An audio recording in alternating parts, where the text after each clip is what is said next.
They didn't have Wi-Fi. They didn't have TikTok or a group chat or a phone to check for the 100th time. And yet, 12,800 years ago, a human being sat down in what's now Wyoming and carved a toy. Not a spear, not a knife, not anything that would kill dinner. A game piece. Scientists just confirmed it in 2026. This is officially the oldest evidence of gambling on Earth. Older than writing. Older than farming. Older than the wheel. And here's the part that's going to bother you for the next 7 minutes.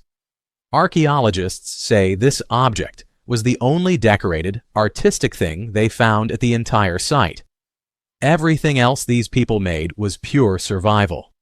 This one thing wasn't. We're going to find out why. And it says something about your brain that's honestly a little unsettling. Stick around. Okay, quick reality check. Life 12,000 years ago was brutal. You're hunting mammoths with a stick. One bad winter and your whole group could die. Every hour should have been survival. Hunt, eat, sleep, repeat. So why would anyone waste bone, tools, and time carving something just to play with? Turns out humans have never just been surviving. The second we get 5 minutes of downtime, our brains start screaming for something else. That something else has a name.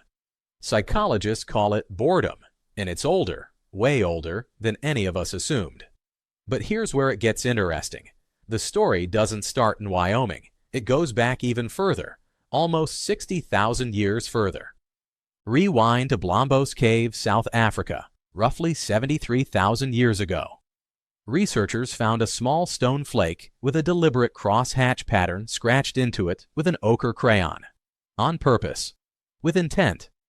It's considered the earliest known drawing by a human hand, beating the next oldest known drawing by about 30,000 years. Now, ochre was useful. People used it to tan hides, to make glue, even as sunscreen. Practical stuff. But this piece, this one wasn't functional. Someone just made a pattern, for no reason except that they wanted to. So two different groups of ancient humans, separated by tens of thousands of years and an entire ocean, both did the exact same non-survival thing the moment they had a spare minute. That's not a coincidence. That's a pattern. And we're about to see it repeat, over and over and over again. Let's go back to those dice for a second, because the details are wild. Archaeologists studying the Folsom sites in Wyoming, Colorado, and New Mexico found flat oval bone pieces designed to be tossed by hand, like coin flips, not rolled like modern cubes.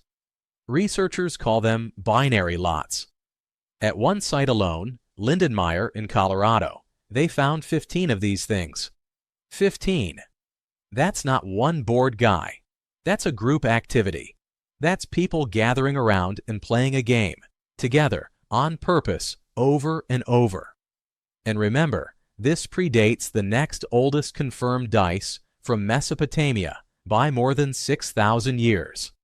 6,000 years before anyone in the cradle of civilization rolled a die. Ice Age hunters in North America were already doing it. Once humans start doing this, they never really stop.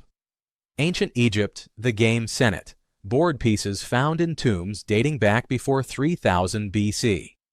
People loved it so much they wanted to keep playing in the afterlife. Mesopotamia, the royal game of around 2500 BC, found buried with royalty. Ancient Rome, people played with knuckle bones, actual sheep and goat bones, called ostrigali, for money, for fun, for bragging rights. And in Pompeii, there's still graffiti on a tavern wall from a painted scene of two guys arguing over a dice game, with the bartender literally throwing them out. One line scratched into a Pompeii wall reads roughly, "I am skilled enough to win without cheating." That's not a museum plaque, that's ancient trash talk. Some things really don't change. Now here's a question worth sitting with. If you're a hunter-gatherer, or a Roman on a work night, or a pharaoh's servant, why does this keep happening? Why does every single human culture independently invent games? Remember the Ice Age die from the very beginning of this video. The one object that wasn't for survival? That wasn't an accident. That was the first evidence of something built directly into how humans are wired. And that's what we need to actually explain now. Here's the twist. Boredom isn't a glitch in your brain. Researchers who study it now describe it as a functional emotion, one that evolved for a very specific job, to punish you for standing still. When nothing is changing around you, boredom kicks in and makes you deeply, physically uncomfortable, on purpose. It's your brain saying, stop wasting time, go find something new, explore, build, make, learn. Animals, and early humans, that got bored easily were more likely to leave a played-out hunting ground, try a new tool, wander into new territory, and survive. The ones who could sit still forever, perfectly content, doing nothing. Evolution didn't reward that. So that lonely, decorated die in the Wyoming dirt wasn't a distraction from survival. It was survival.